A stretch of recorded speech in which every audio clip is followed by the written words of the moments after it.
সুপ্রভাত বন্ধুরা, কেমন আছেন সবাই? আশা করি সবাই ভালো আছেন এবং সুস্থ আছেন। আপনাদের সবাইকে মাধুর আরেকটি নতুন ব্লগে অনেক অনেক স্বাগত জানাই। আর আজকে যে যেখান থেকে আমার এই ভিডিওটি দেখছেন সবাইকে সাথে নিয়ে সঙ্গে নিয়ে আজকের ভিডিওটি আমি এখান থেকে স্টার্ট করলাম। আশা করছি আজকের ভিডিওটি আপনাদের কাছে একটু হলেও ভালো লাগবে। সম্পূর্ণ ভিডিওটি দেখার জন্য অনেক অনেক অনুরোধ রইল। আজকে একেবারে স্নান করে চলে আসলাম। দেখেন এখন বাজে হচ্ছে ঘড়িতে সকাল 8টা। আর আজকের ব্লগটি আমি সকাল 8টার থেকে স্টার্ট করেছি। তো দেখেন এখানে সকালবেলা স্নান দান সেরে, যেহেতু প্রচণ্ড গরম পড়েছে, বেশি বেলা করে এখন স্নান করি না, একটু সকাল সকালই করে নিই, ঘেমে পুরো ঝোল হয়ে যেতে হয়। তো এখানে স্নান করে চলে আসলাম একটু ফ্রেশ হতে। ফ্রেশ হয়ে একটু সিঁদুর লাগিয়ে যাব রান্নাবান্না করতে, তার আগে বিছনাটাও তুলে নেব। আর আজকে আপনারা মনে মনে ভাবতে পারেন যে এত সকালে বিছনার থেকে সব উঠে পড়েছে কি করে।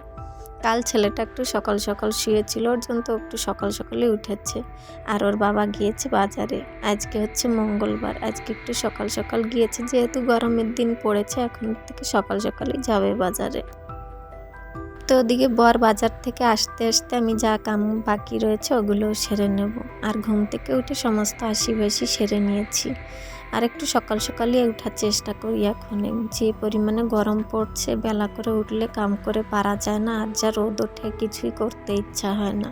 তো সকাল সকাল উঠে দেখবেন একটু কাম করলে আলাদা একটা এনার্জি থাকে, কাম করতে ভালো লাগে আর কি। তো এদিকে চলে আসলাম। দেখেন বেডটাও গুছিয়ে নিয়েছি। আর একটা দিদিভাই আমাকে কমেন্ট করেছিল যে মশারিটা কেন খুলে রাখি না, তো আজকে খুলে রাখলাম। তো রাখার জন্য কোথাও জায়গা পাইনি, যেখানে পেয়েছি সেখানেই রেখে দিয়েছি। তাও বলবেন কমেন্ট করে যে দেখছেন কেমন হয়েছে, না এখান থেকেও সরিয়ে রাখবো, বলে দেবেন একটু কমেন্ট করে। তো বেডটা আমি গুছিয়ে নিয়েছি, এখন পিলো কভারগুলো ধুয়ে দিয়েছিলাম, তো দেখেন ওগুলো এখনো ভরে নিচ্ছি। আর এই যে যত পিলো কভার দেখছেন সবকটাই আমি নিজে বানিয়েছি হাতে, নাইটি দিয়ে। যে সমস্ত নাইটি আমি বাদ দিয়ে ফেলি ওগুলো দিয়ে বানিয়েছি। কেমন হয়েছে বলবেন। আর এইগুলো বানাবেন না, অনেক দিনই টেকসই হয়ে থাকে, একটু তো আপনার কোনো অসুবিধা হবে না যে কালার ফেড হবে কিছু হবে। আমার তো নাইটিগুলো সব যেগুলো খারাপ হয়ে যায় সেগুলো দিয়ে আমি এমন করে করে তৈরি করে ফেলি। আমাদের মতন গৃহবধূরা কী বা করতে পারি বলুন, তবু চেষ্টা করি সংসারের জন্য কিছু করার জন্য। এ সমস্ত ফেলে দিয়ে কী লাভ হবে বলুন, ওটাকে রিউজ করে সংসারের থেকে কিছু টাকা বাঁচানোর জন্য কিছু কিছু উপায় বের করা যেতেই পারে। কেন বলুন তো, ওটা তো কিনতে গেলে আবার সেই টাকার প্রয়োজন পড়বে। আর আমাদের মতন মধ্যবর্তী পরিবারে তো বুঝতেই পারছেন, আউট কোনো ইনকামই নেই যে সেখান থেকে অনেক অনেক টাকা পয়সা নিয়ে আসবে, সেটা দিয়ে নিজের শখ পূরণ করব। তো ওই মাঝে সাঝে নিজের মাথা একটু খাটিয়ে একটা একটা জিনিস নিজে হাতে তৈরি করার চেষ্টা করি। স্বামীকে তো কোনো ফিলে হেল্প করতে পারবো না, কিন্তু সংসারের জন্য কিছু টাকা বাঁচানোর জন্য ঘরের ভিতরে থেকেই কিছু কিছু করা যেতে পারে। যেমন আমার সেলাই মেশিনটা রয়েছে, নিজের যতই ব্লাউজ সেলাই করি না কেন সব নিজেরটা নিজেই সেলাই করি, কেউর কাছে দিই না, ওই পয়সাটাও বেঁচে যায়। দেখেন এখানে চলে আসলাম, একটু চাউমিন করে দিচ্ছি সকালবেলা। ওদিকে বর যখন বাজারে গিয়েছে তো ভাবলাম যে বাড়িতে রয়েছে, আর যখন আমি বরের সাথে যেতাম আর এসব করার সময় পেতাম না, এসে তারপরে যা একটু করে খেয়ে নিতাম। তো এখন যখন যাই না তো ভাবলাম যে ঘরে বসে বর আসতে আসতে আমি সমস্ত কিছু রেডি করে ফেলি। তো এদিকে দেখেন আমার রান্নাবান্না কমপ্লিট বলে টিফিনটাই করেছি সকালবেলা, ডিম চাউমিন করেছি। আর আমাদের বাড়ির চাউমিনটাও তো কেউ অত ভালো খেতে চায় না, তো অনেক দিন পর করেছি যখন খেয়ে নেবে। তো ওদিকে চাউমিনটা করে দিয়েছি, বর খেয়ে দিয়ে চলে গেল। সকালের টিফিন তো খাওয়া কমপ্লিট, এখন দুপুরেরটা আবার রান্না করতে বাকি। তো এই যে দেখেন বাজারের ব্যাগটা নিয়ে এসেছে, তো ওগুলো এখনই বের করে নিচ্ছি। তার মধ্যে আমিও খেয়ে নিয়েছি ওদের সাথে। কেন বলুন তো, পরে খেতে যাবেন না, একা একা ইচ্ছা হয় না খেতে। তো এই যে দেখেন কত তরকারি নিয়ে আসছে, আর যা পরিমাণে রেট তরকারির এখন বাজারে, যাই ধরবেন 50-60 টাকার নিচে কিছুই পাবেন না। তো এখানে দেখেন যা কিছু নিয়ে আসছে সব কিছু ফ্রিজে ভালো করে রেখে দেবো। এখন গরমের দিন বাইরে রাখা যাবে না, না হলে শুকিয়ে যাবে ওর জন্যতে। আর না, ওই যে যেখানে আমি তরকারিগুলো রাখি ওই জায়গাটা বোতল রেখে দিয়েছি বলে ওখানে আর কিছুই রাখা যাচ্ছে না। বোতলগুলো এখনো জল ভর্তি করি না, কেন বলুন তো, ফ্রিজের জল খেলে না সহ্যই হচ্ছে না ওর জন্যতে। সারাদিন যা পরিমাণে গরম পড়ছে, আবার ঠান্ডা জল খেলে শরীরটা খারাপ হচ্ছে। আর আমার বাচ্চাটা যেহেতু ছোট, ওর জন্যতে আমরা দুজনেই খাই না। আমি তো খাই না সাথে বড়কেও খেতে দিই না। আমাদের জন্য ওখানে মাঠ পেতে রেখেছে, আপনাদের সাথে তো শেয়ার করেছিলাম, মাঠের জলটাই খাই। তো এখানে দেখেন মাছ নিয়ে আসছিল, কাটা মাছ, বড় মাছ ধোয়াধুয়ি করে নিয়ে আসলাম। এখানে ভালো করে হলদি লবণটা মেখে রাখছি, একেবারে ভাজা করে তরকারি ওটা তুলে দেবো। ওদিকে ভাতটা আমি কমপ্লিট করে এসেছি, কেন কি এপাকে ছেলেটা শুয়েছে যখন আমার সব কিছুই ফটাফট করতে হবে, না হলে উঠলে আর কিছু করতে দিতে চায় না ওখানে। আর ওর দুদিন পর পরই শরীরটা খারাপ থাকছে, তো ওর জন্য তো বেশি চিড়চিড়া হয়ে গিয়েছে। তো এদিকে দেখেন মাছটা ভাজতে দিয়ে আরও যা যা কাম আছে টুকিটাকি করে নেব, কেন কি রান্না করতে আসলে না ওর ভিতরে অনেক কাম আমি সেরে ফেলি। এক জায়গায় দাঁড়িয়ে থেকে আমি রান্না করতে পারি না, টুকিটাকি এটা ওটা করতেই থাকি। তো চলেন প্রতিদিনের মতন আপনাদের সাথে রিকোয়েস্টটা করে ফেলি। আজকের এই ব্লগে যদি কেউ নতুন বন্ধু থেকে থাকেন বা ভিডিওর কোনো অংশ আপনাদের কাছে একটু হলেও ভালো লেগে থাকে, তাহলে আমার চ্যানেলটাকে সাবস্ক্রাইব করে দিয়ে আমার পাশে থাকবেন। আর যারা যারা করে দিয়েছেন তাদেরকে অসংখ্য ধন্যবাদ আমার এই ছোট্ট পরিবারের মেম্বার হওয়ার জন্য। আর চাইলে ভিডিওটাকে শেয়ারও করতে পারেন, আর একটা লাইক কমেন্ট অবশ্যই করবেন। আপনাদের একটা লাইক কমেন্ট আমাকে ভিডিও বানাতে আর একটু মোটিভেট করে। তো এই যে মাছগুলো সমস্ত ভেজে নিয়েছি, আর ওই সাইডে দেখেন মাটি আলু নিয়ে আসছিলো যে বাজার থেকে, ওটা কেটে সিদ্ধ করতে তুলে দিয়েছি ও সাইডে। আর অল্প একটু সময়ের ভিতরে হয়ে গিয়েছে, এত সুন্দর আলুটা লেগেছিলো খেতে।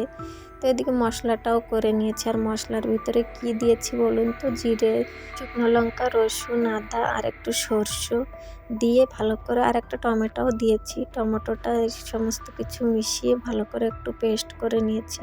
হাতে বাটলে ভালো হয়, কিন্তু যবের থেকে সি সেকশন ডেলিভারি হয়েছে তবের থেকেই আমি বাটাবাটি সমস্ত ভারী জিনিস তোলা বন্ধ করে দিয়েছি। না হলে আগে টুকিটাকি এটা ওটা বাটাবাটি করতাম, কিন্তু এখন না মোটেই পারি না, কেমন যেন পেটে একটা আলাদাই ব্যথা করে ওর জন্যতে।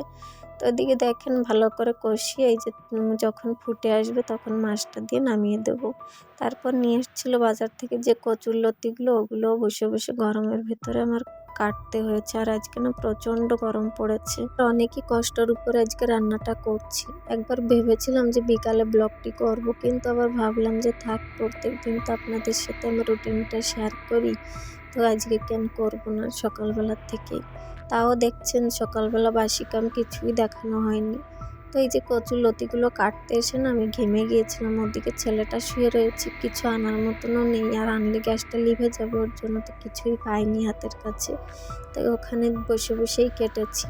তো এই যে রান্নাবান্না যা মশলাটা রয়ে গিয়েছিল ওটা দিয়েই কচুর লতিটাও রান্না করে ফেলেছি, একসাথে দুটো রান্না করে সেরেছি। তো এই যে দেখেন এই যে মাছের ঝোল, আর এই যে দেখেন ভাতটা রান্না করেছি, আর তলে দিকে কচুরলতিটা করেছি।